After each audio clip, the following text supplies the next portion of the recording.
Hey everybody, it's Miss Tennessee USA 2017, Allee Sutton-Heathcoat, and you're listening to Life After the Crown with Tim T. Aldo.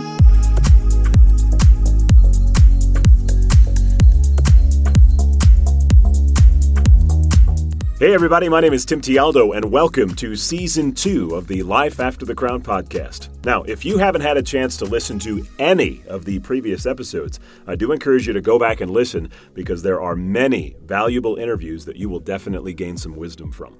Now, for those of you who are just tuning in for the first time, welcome and thanks for checking us out.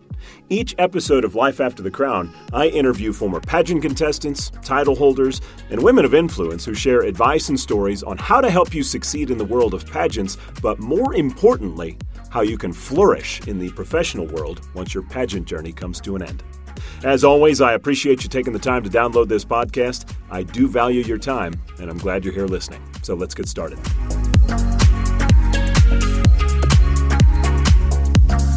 My guest today is an attorney, actor, model, and on-air host. She was born, raised, and is based in Nashville, Tennessee. After serving as Miss Tennessee USA 2017 and placing as a top 10 finalist at Miss USA, she has been going non-stop, to say the least. She graduated from the Nashville School of Law in May of 2017 and passed her state bar exam on her first attempt. She is currently practicing law part-time, working in the entertainment industry, serving as a board member for the Kindness for Kids Foundation, and producing her own television show and vlog. On October 14th, just yesterday, folks, The Perfect Race was released in theaters in multiple cities, where she reprises the role of Courtney Smith-Donnelly, starring opposite Clarence Gilyard in this inspirational sports drama. Allee Sutton-Heathcoat, honored to have you stop by the podcast. Welcome and congratulations on your film release yesterday. Oh, thank you so much. You know, it's been a long time coming. We shot it more than a year ago. And so it's really exciting to see it's finally out there and we're finally able to share it with everybody. So I have a lot of people on that are actresses. You know, they have a lot of, either guest roles or, maybe they're an extra or there's somebody kind of in the background. But you're one of the feature actors in this movie, or in this case, actress in this movie. Talk about, I guess, kind of how all this developed and how you got to be a feature actress in a movie. Yeah, it's a huge honor for me. This is really my first lead role in a feature, and to have it distributed in theaters is incredible. I feel so blessed to have had this opportunity. This actually all started, about 5 years ago now, which is unbelievable. My agent at the time sent me a casting for the first film, and the first film is called Remember the Goal, and it is about a girls cross-country coach, and at the time, their coach was actually supposed to be Sean Astin, and there was 5 runners, and like I Rudy? initially auditioned. Yes.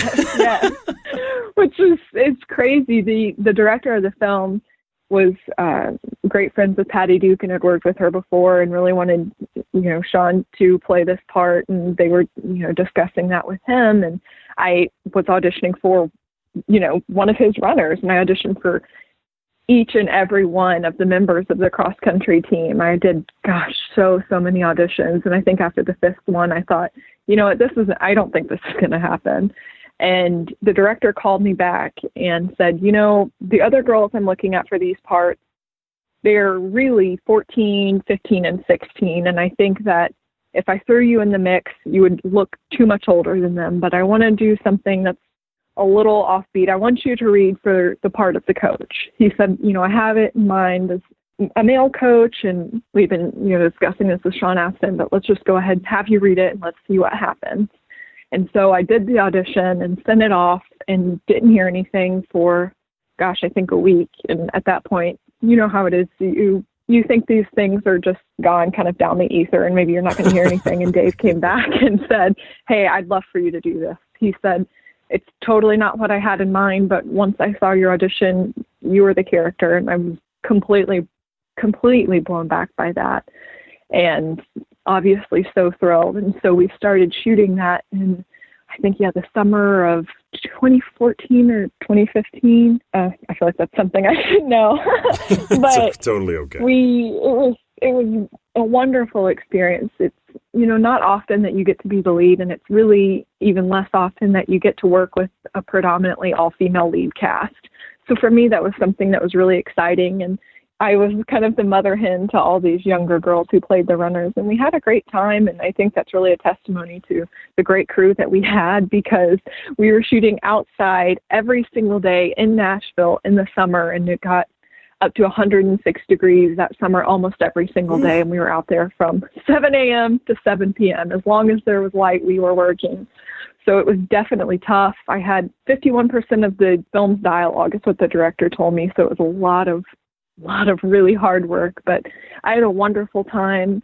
I love those people like family. And at the end of the day, when the film came out, I was so nervous to watch it in theaters, but I was really proud of what we did. And, you know, I had a lot of those same feelings again this time, just being nervous to see it, because remember, the goal came out a year after we shot it. Of course, this is coming out more than a year after we shot it. And after that long, you kind of really forget, you don't forget the story, but you're like, wow, I kind of forget what my performance was like, or I forget what I should be expecting. And so it's as much as a surprise for me as it is everybody else that comes. And so it's a really fun and special experience. And for me, I know that it really boosted my confidence in the rest of the work that I do, having that under my belt and feeling like, okay, this is something that I can do and something that I definitely want to do more of. So I'm so honored. They're really special projects. And I mean, not a week goes by to this day that I don't get a message from somebody that says, hey, I love Remember the Goal. I've watched it 20 times. I watch it every time before a cross-country meet. I watch it every time before I have to go in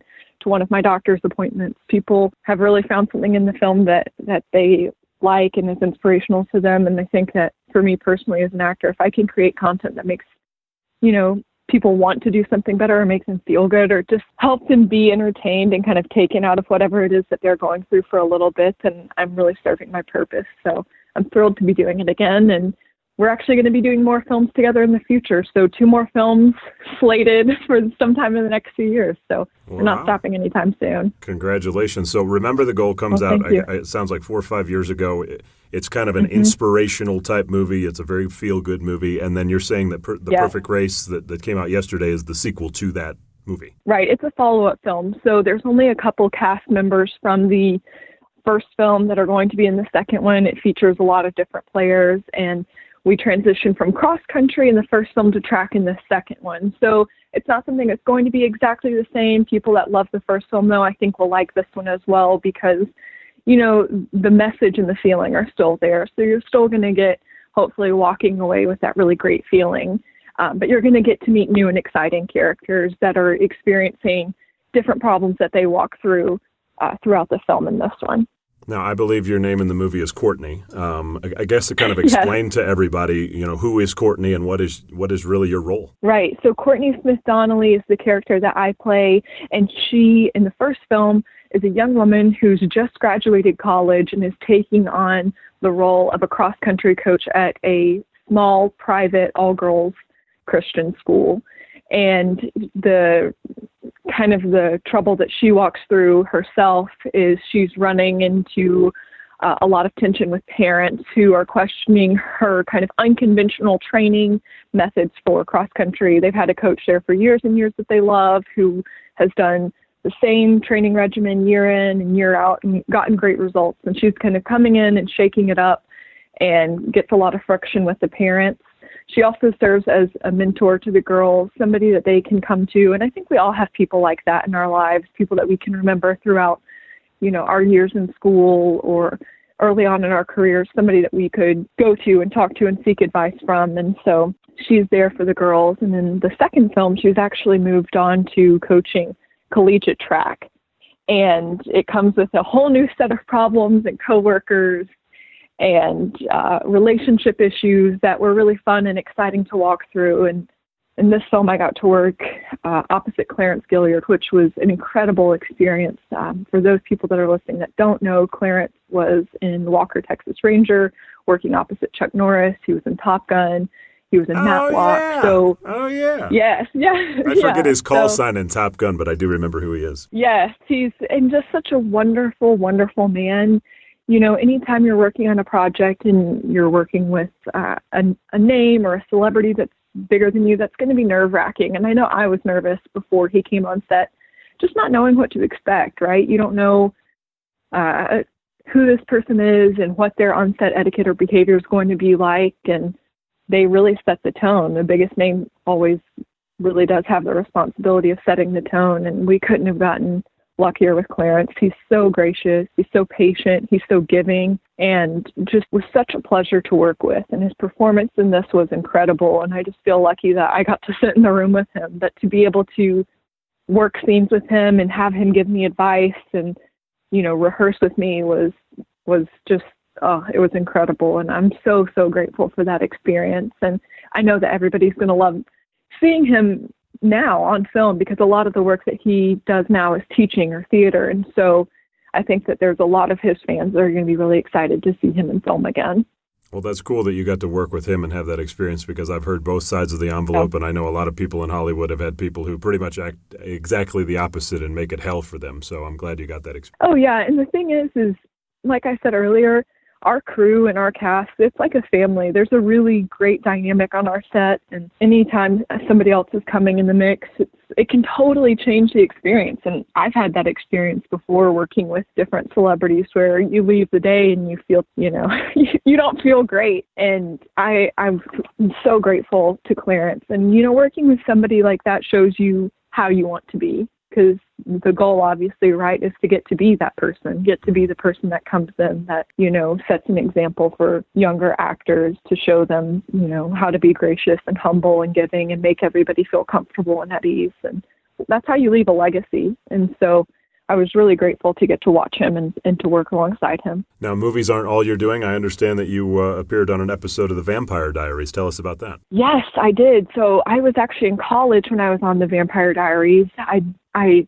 That was another incredible experience. I worked with Nina Dobrev and Ian Somerhalder, who are both, I mean, the exact same. They were kind. My mom was there with me. They were sweet to my mom. They were really welcoming. It was a fun and a warm set. And it was cool. It was, you know, I got to get eaten by Lauren Cohen, who was on The Walking Dead. I got bit by her. I died in a parking lot.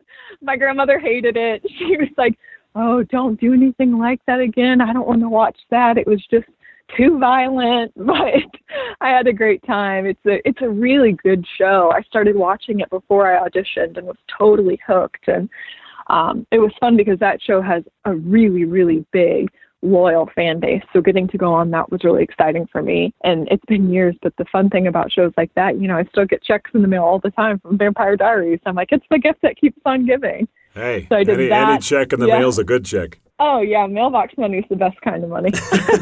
And then a few years after that, I did Nashville here in town, which was also fun. That's pretty popular. It was another great experience. It was really popular. And I'm working now, and I've been auditioning for episodics a lot lately, and I would love to do that. That's one of my big goals is to land on an episodic somewhere doing something, because you really get the opportunity to dig into a character there and work day in and day out with the same crew. And I would love to have that. Opportunity. So that's something I'm really working hard towards. Well, and, you know, you're in a great position. You know, I think over the years, it's really evolved to where Nashville and Atlanta have now become, you know, like Hollywood Part 2, basically. I mean, there's so many studios and production companies that are doing a lot of the stuff down there in the South that it gives you a lot of opportunities. It's insane. Growing up, that wasn't here. To think that a television show would ever be shot in Nashville was something that, you know, people would have laughed at the time. And, you know, Tyler Perry, I think, is really responsible for making Atlanta what it is. And now, I think several years ago, somebody told me there was as many films made there as in Los Angeles. And for me, that's a huge gift because it's a 4-hour commute down there. It gives me, you know, having that access to such a huge market is incredible. It just extends your network of opportunity far beyond anything that I ever would have imagined growing up, you know. Didn't he just open his studios there like a week or two ago? Am I dreaming? He opened up bigger studios there, so at like a much larger studio space. And I actually just saw a photo from his opening the other night there. That was insane. He had fireworks and hundreds of people, and so I know he's had large studios there for a while and now is expanding his operation. It's just absolutely crazy. And I've had friends that have gotten to work with Tyler Perry that said he really is phenomenal. And, you know, to have that, just his network there, his network of opportunities there, that's enough to keep a huge industry in the city going. So it's incredible what he's done. Yeah, I've heard that as well, that he's one of the most humble billionaires that you'll probably ever come across. Everybody said he's like very gentle, very quiet on set, makes everybody feel comfortable. And like I said, it's the biggest person on set gets to set the tone. And once the person at top is doing that, it just trickles down. And I think that's why you've seen him be so successful. It's, part of the reason why you've seen him be so successful is just kind of the respect that he gives everybody involved. And so I think that that's wonderful. I was watching you host the prelims and you did an incredible job. And I'm like, what? Maybe one day I'll get to host with Tim. I want to be up there hosting with you. You did an absolutely incredible job. Well, thank you. I would love to do that. And, live event hosting, that's tough. Was that tough for you? I feel at home on a stage, and it's something weird about me that I don't think a lot of people understand. When I get in front of an audience, I like live there. That's like I am so comfortable in that situation more than I would be in front of a small group in a classroom. I don't know why I'm like that. I've never really understood it, to be quite honest with you. But yeah, when I get those big audiences and I get a lot of production around me and big lights and cameras and teleprompters, it's like, I'm home. This is good for me. So I really enjoy that. Yeah, it definitely showed in the broadcast. Well, thank you. A wonderful job. And especially there's so many moving parts and pieces in live production that people don't see behind the scenes. And so to do that so seamlessly was just incredible. So I said, one day, Tim and I are going to do this together. Well, I'll tell you what, I don't know what's in store for next year yet, but if they happen to call me again and they're asking about a co-host, I will certainly bring up your name for them. Oh yeah, you gotta go back. Yeah, I'll work my way up there one day with you. Well, that'd be fun. I would enjoy that. Now, I don't think a lot of people know that not only are you an actress, but if they saw Miss USA 2017, they know that you're also a lawyer. And, those are two jobs that you don't normally see combined. And I guess my biggest question is, how the heck do you split being a lawyer and being an actress, especially when you're doing big films like you're doing? Well, and it's not something that traditionally people would be able to do, because normally when you graduate law school, people either accept a clerkship with the courts or they move into a big firm. That's kind of the traditional road after law school. I've been really lucky that I've had this mentor who has been there for me since before law school, throughout and after, who has his own small practice. And he kind of just has an open door policy where he said, hey, if things get slow or if I need a lot of help, come into the office. We've always got work to do. I can show you the ropes. I can teach you how to do all of the things that you need to do really to work day in and day out in the law firm, because, you learn the law in law school, but you learn how to be a lawyer in the firm. And I'm so gracious to my mentor, who's been so good to me and so incredibly supportive of my career as well. Doesn't miss a film premiere, was at Miss USA, has done the whole thing. And it's certainly not an opportunity that I think is extended to a lot of people, because traditionally law is a full-time position.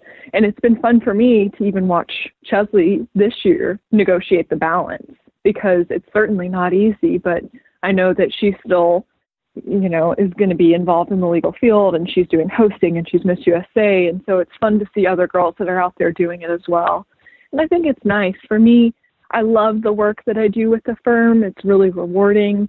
It can be creative. It can be very exciting, but it's nice for me to also have the entertainment industry where I get to go and be very artistic and collaborative and kind of just engage with that network of people that I've had in my life for so long. And I'm really so grateful that I'm able to to do both and kind of go back and forth as I need to, because freelancing is tough. And I think a lot of the girls that you talk to probably know that. Trying to do film or television or print full time, even if you are in some of the busiest markets, that isn't always practical or possible. And it's not impossible, but if you have something else that you love that you can do to just fill in those gaps when you really need to, it really is nice. It's nice to have that security, and it's nice, for your mind to engage both parts of your mind. And I've had so many people ask me about that. People asked about it a lot at Miss USA too, how I was doing both, how I was being Miss USA, preparing for Miss USA, and completing my last year of law school. And at the time, I was at Nashville School of Law, which is a part-time executive program. So I worked all during the day,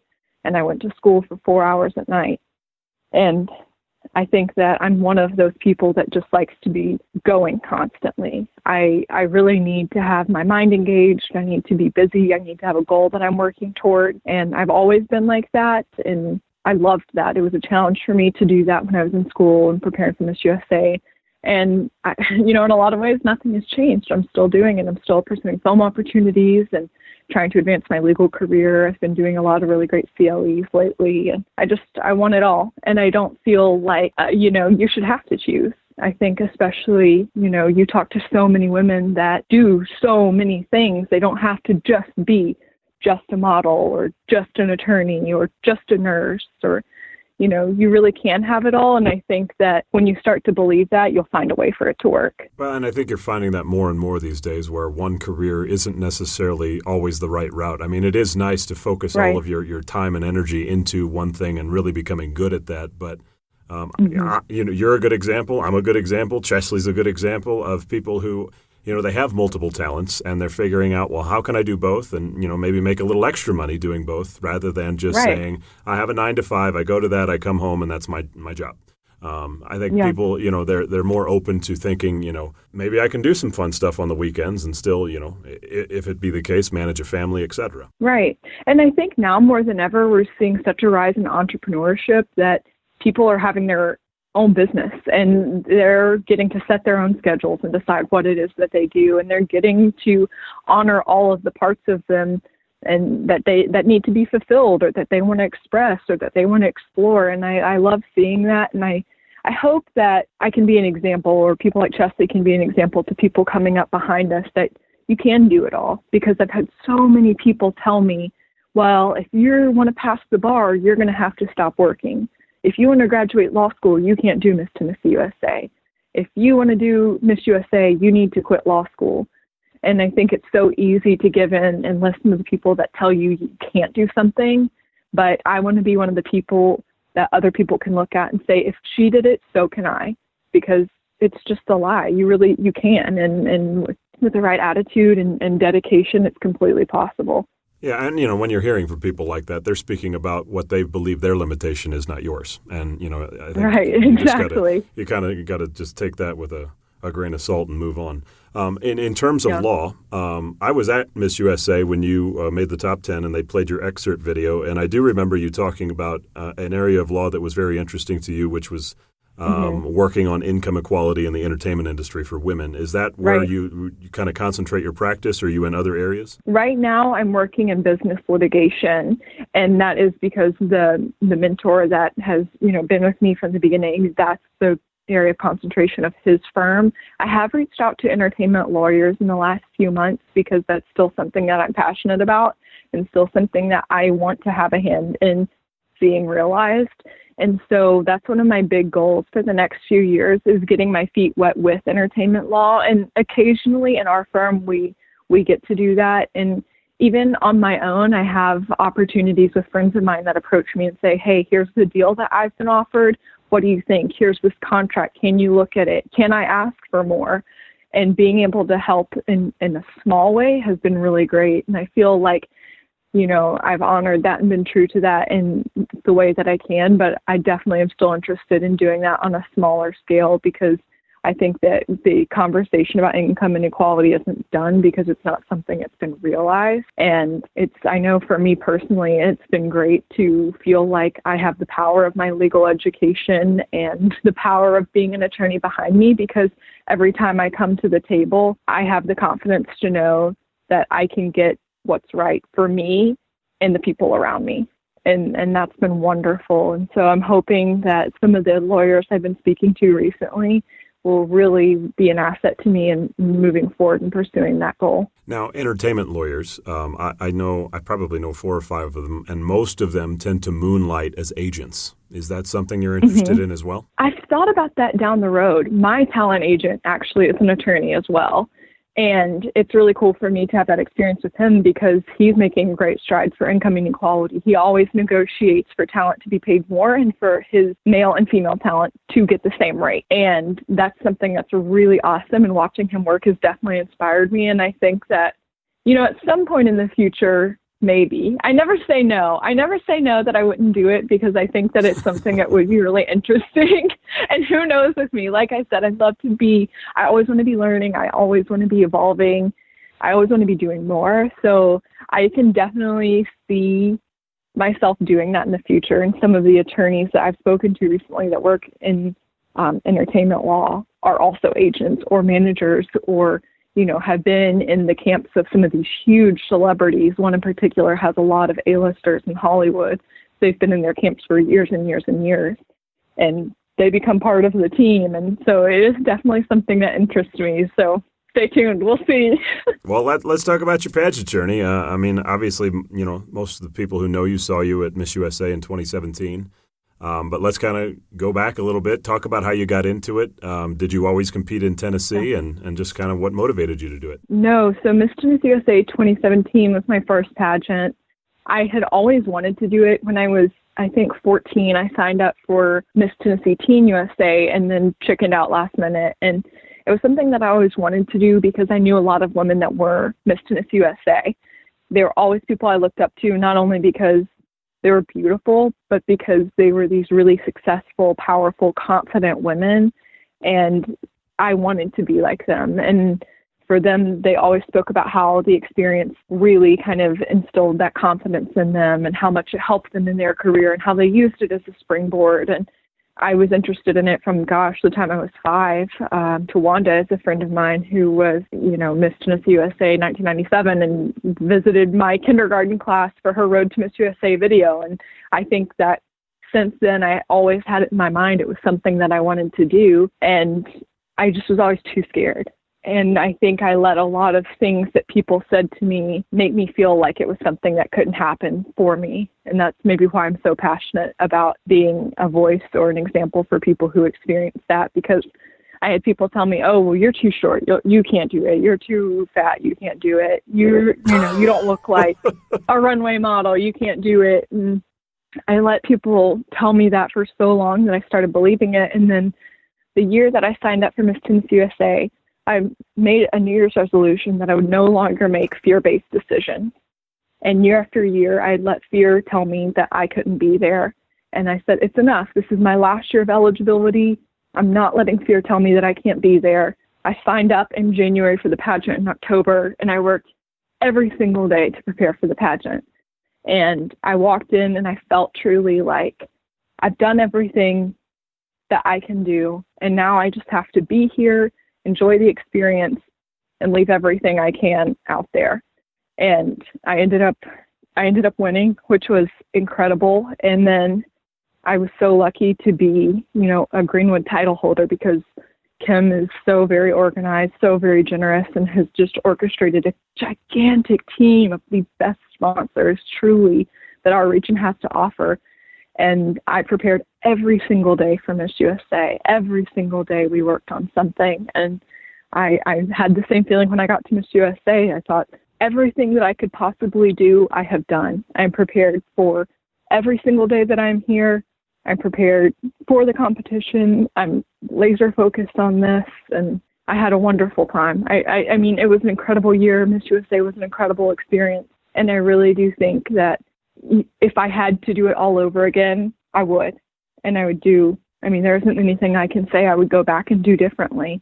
And looking at it now, I won Miss Tennessee USA almost 3 years ago exactly, which is wild that, time goes by that quickly, but it was incredible. And there's this whole conversation around pageants now about whether they exploit women or whether they, are subjective for women or subjugate them to, any kind of debasement or things like that. And I've never for a moment felt that. My experience throughout the entire year of being Miss Tennessee USA and being at Miss USA, I never felt more empowered. I never have felt more like I was really optimizing, just optimizing myself. Like I was pushing myself to be the best that I could be. And I was, reaching fitness goals that I'd had forever. I was learning these incredible interview skills that I've used in auditions and job interviews and huge meetings. And I was making friends that, now I'm asking to be part of my wedding, and I'm, creating this huge network of sponsors in my community. I'm getting involved with charities that I've always wanted to be a leader in. And I'm so grateful for the experience. And I'm so glad that I didn't let fear stop me then, because my time as a title holder is like a gift that keeps on giving. I'm so grateful, and it was a wonderful experience. Well, and the more and more I talk to all of you, the more and more I hear stories that are very similar to yours. And I think what I'm finding, at least just kind of through my own research, is that these narratives, as you talked about, of women being subjected and exploited and all this kind of stuff. It's really just a core group of people who are negative and very loud, and their voices are heard. And that's what everybody who hasn't competed in pageants is hearing. And so, numbers are down and things like that. When I think if they listen to stories like yours, it's like actually not much has changed. It's just, people want to, turn it into something for political purposes, which sucks. But at the same time, I'm just glad to hear that you had a great experience. And I know, by the way, I had a great experience. You had somebody else that you inspired, and I think you made really good friends with, and that is Georgia Deanna Johnson. She spoke so highly of you on our podcast. My baby D. I love her so much. And, walking away with that friendship truly is one of the greatest gifts of my year. That was the best part of everything. And to have somebody like that to walk through it all with was, we had the best time. We have so many hilarious stories, and, so many times that even, then and since then, she's been there for me, and just is such a wonderful person, a wonderful friend. And I love her so much. She's just one of the most loyal, caring, generous, kind of spirits. I always say about Deanna, to know her is to love her. You can't know her and not just love her. She is who she is. She makes you laugh. She makes you laugh. There's no pretense. She's this gorgeous woman who's so talented. She's good at absolutely everything that she does. But when you sit down with her, she's just a good country girl who there's no pretense. There's no, falsity. She's just who she is, and she sees everybody for who they are and accepts them and loves them for it. And that really, truly was the best part of my year. She's incredible. Yeah, I'm glad you two got to know each other. I do want to ask you something about Miss USA. I think you have a unique perspective on it, because I know a lot of girls deal with this. I haven't really tackled it too much in other interviews, and that is when you go to Miss USA, there's, of course, the we'll call them the boy boards or whatever you want to call them, where predictions are made. Right. And names start coming up as, she's going to be a front runner and she's got a real shot at it. And I know that you were. Deanna was a favorite. I think Utah, if I'm recalling the correct pageant, she was a front runner. All these predictions, how do you digest or either pay attention or not pay attention to those things before competing on a national stage? Well, I think it's hard to say that you can completely ignore it, because you can't. There's always going to be people that are going to tag you on pages on Instagram, and there's going to be people that send you things that they've seen offline. And so I don't think there's really any way to ignore it. I think it's what you do with the information that counts. And actually, Deanna, during my year, shared with me, of all things, a children's book called Ponicello that is kind of the attitude that I adopted on any information, good or bad. And it's about this little group of wooden dolls that live in a village.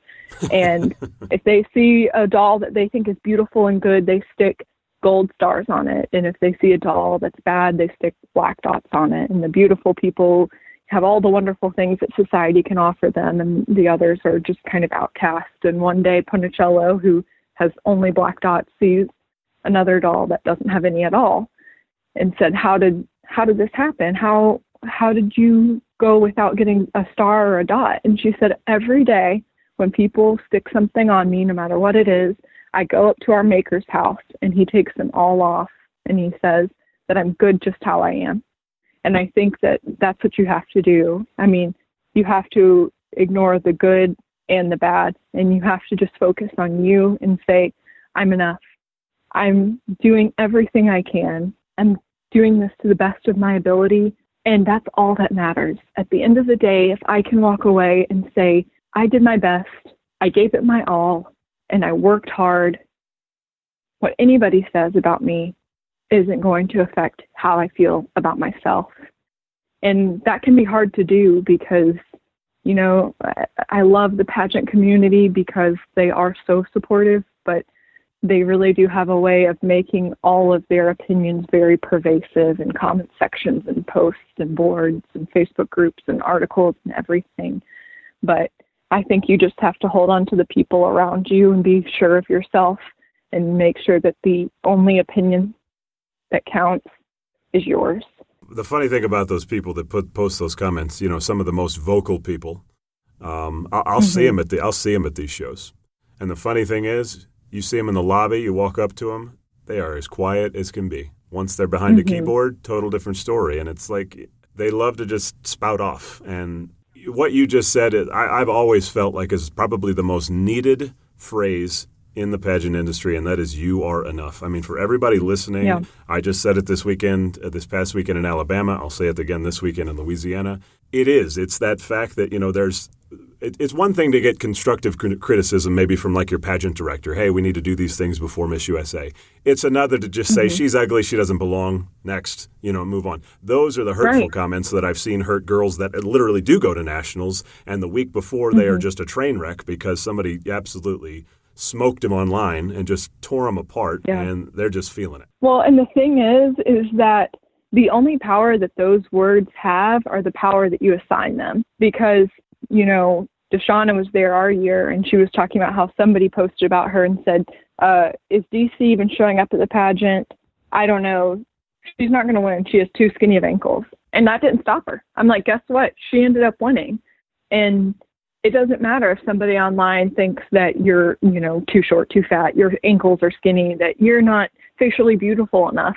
Their words have no bearing on the actual outcome at all. And if you choose to assign power to anonymous people online, that's the only way that anything that they say is going to have any actual outcome, is if you let it. And the thing is that I try and keep in mind is you have to have sympathy for those people, right? As hard as it is, it's your job to, if you do see something like that, to stop and be like, wow, I've always heard it said, hurting people hurt people. And somebody in that person's life did something to them that made them think it was okay to say something that terrible about somebody else publicly. And to think about what they went through to get to the point that they're doing that makes me hurt for them. And, you know, they do, even though they say terrible things, they deserve your sympathy. And, you know, give them a moment where you're like, I feel really bad for you, but that's all you're going to get. And you have to. That's the only option you have, because the experience is what you make it. I don't think people know that in the USA system. Once you win your title, your state title at least, I can't speak to your experience at the national level, but you decide what appearances you do. You decide what charities you're involved with. You decide what events you go to. You decide how you're going to, you know, style your hair, makeup, dress at Miss USA. The decisions are yours, and the experience is yours, and it's up to you to mold it, and it's going to be as good or as bad as you make it. And I'm really, really glad that I was able to have such a great experience. And speaking of empowerment, in addition to what you do with acting and law, you also work with the Kindness for Kids Foundation. I know that's a big part of what you like to do in terms of volunteerism. Talk about it. Well, whenever I was Miss Tennessee USA, I reached out to a friend of mine who I had worked with before. He is an executive at Southwestern Advantage Publishing. It's one of the oldest companies in Nashville, but they're also a national and international company. And through Southwestern Advantage, I was able to donate an unlimited amount of books to children in my community. So I did lots of school visits with Southwestern Advantage, donating books, visiting kids, talking to them about the importance of kindness and childhood literacy. And after the pageant was over, I know I've talked to you about this a lot, Tim, there's kind of this void in your life. And believe it or not, it's hard once you're not a title holder anymore to call a school and say, hey, I would love to come and donate books and read to your kids. When you have the title, it opens up so many doors for you. But the moment that that's done, it becomes more difficult. And I really was missing that part of my life. I was missing that involvement with kids and you know, creating the conversation about kindness. And my friend at Southwestern let me know about the Inspire Kindness company that had just launched. That was a division of Southwestern Advantage. and their sister foundation, the Kindness for Kids Foundation. He said, you really should contact them. Mac Anderson is who's at the head of it. Reach out to Mac and just see how you can get involved. So I contacted Mac Anderson, who, Tim, I don't know if you know, he's an inspirational speaker. A lot of people know actually his work. He created the posters that are in every single classroom that say, you know, it's like a black border. There's a picture of an eagle, and it says inspiration. those and then were the little very big. Yes, they're huge. And so that was his company. He started that.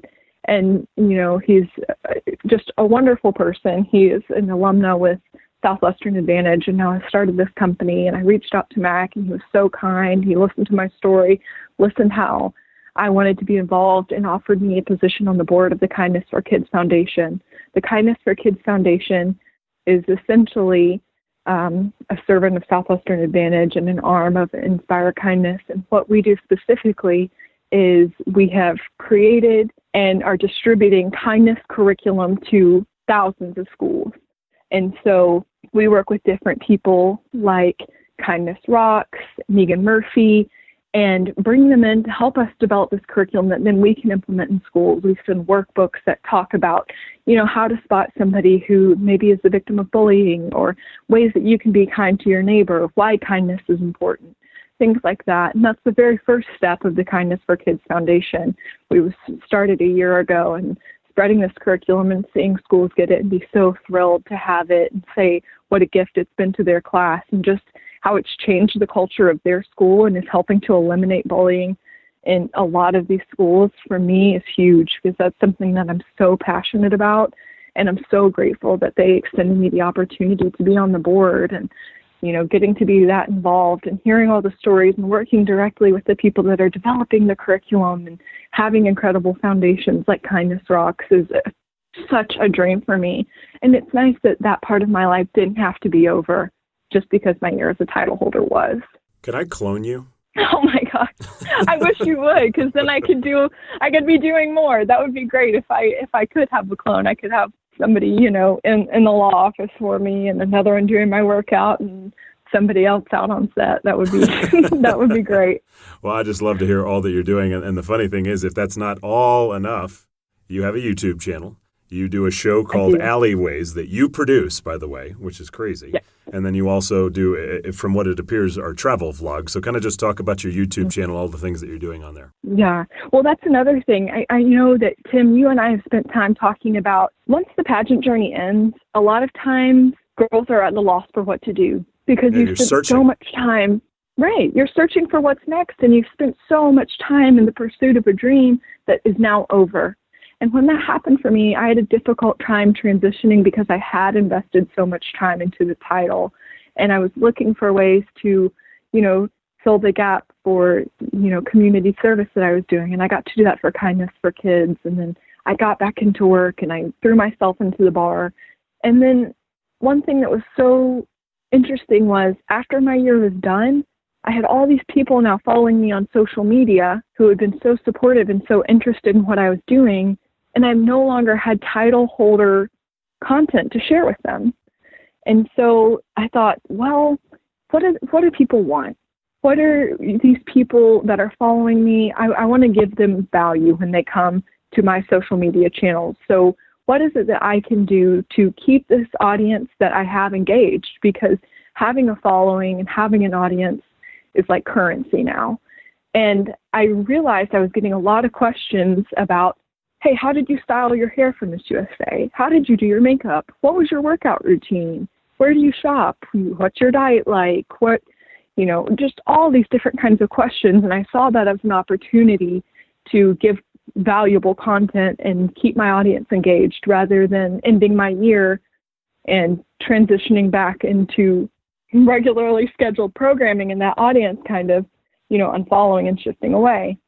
And so I saw the opportunity to create a vlog, and I said, you know what, I'm going to create this vlog with the goal that one day I'm going to have my own television show, because this is a great way for me, on my own time, with my own energy, my own materials, my own schedule, to create content and just kind of have total control over it.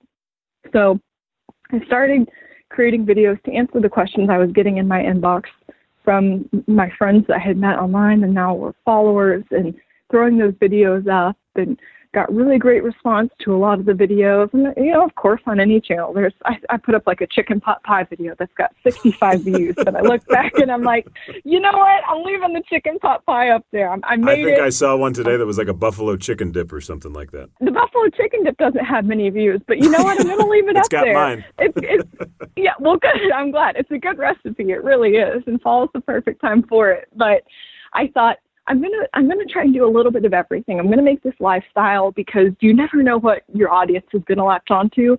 And then at the end of the day, when I've got enough videos, I'm gonna cut together a reel and say, hey, submit it for, if I want to host a cooking show, or if I want to host a travel show, or if I want to host a fitness or beauty or anything like that. And in the meantime, I'm gonna be having all this content.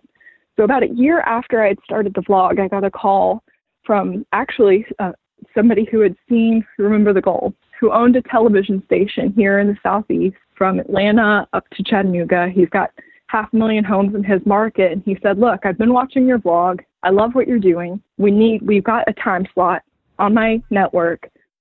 Could you cut me a 15-minute show once a week? And I'll put it on television. Yeah. And so now for, I think, the past 18 weeks, I've aired 4 times a day on KBN Network and here in the Southeast. And so you shoot a television show on your phone? Well, I actually went ahead. You guys have to invest in yourself if you're listening. I know it's scary sometimes, but I splurged. Actually, Deanna helped me pick out my camera. I got a vlogging camera. I have a DJI Osmo, a DJI Spark, and I got a GoPro Hero. So I went ahead and just invested like anything else. Anytime you start a business, you're going to have those investment costs. It costs a lot to even start a podcast, and you're going to have those initial costs, but it's all going to be worth it. It's going to pay off in the end. And it's been fun for me. It was cool to see, in such a short time, that dream become a reality.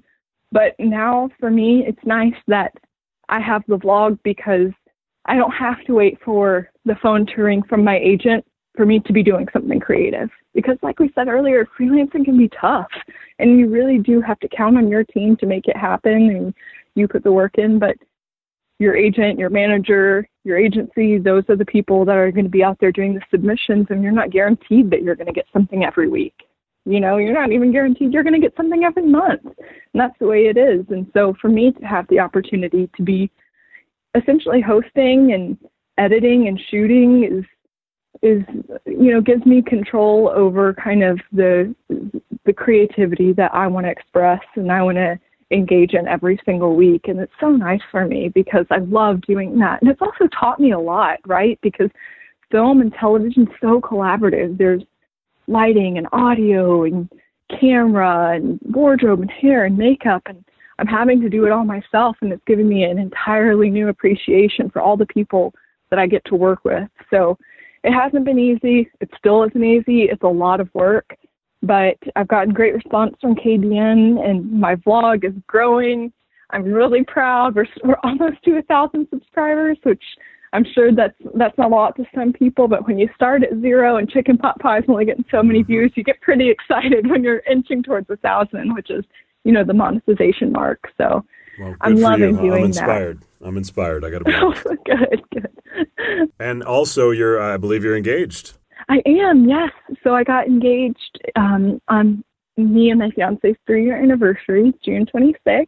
Congratulations. And we are getting married in March, and we are kind of the most lax couple ever on wedding planning. We're kind of like letting everybody else do everything for us. And my sister kind of works in the wedding industry, and his aunt works in the event industry. And we've been really lucky that everybody's going to come around and just offered helping hands. And, to me, I think that with a lot of pageant girls, you've already had big days in your life, right? It's like you've had the moment where you've done like the big dress and the hair and everybody's watching. And I think in some ways that's really great when you come to your wedding, because you get to shift the focus to like, hey, this is just about standing with the person that I love and all the people that we love and celebrating ourselves and making this thing official. And I really am looking forward to our, of course, our wedding and being married and married life and all the fun and challenges that'll bring. So a lot going on. Yeah, and I also like have you're doing it right.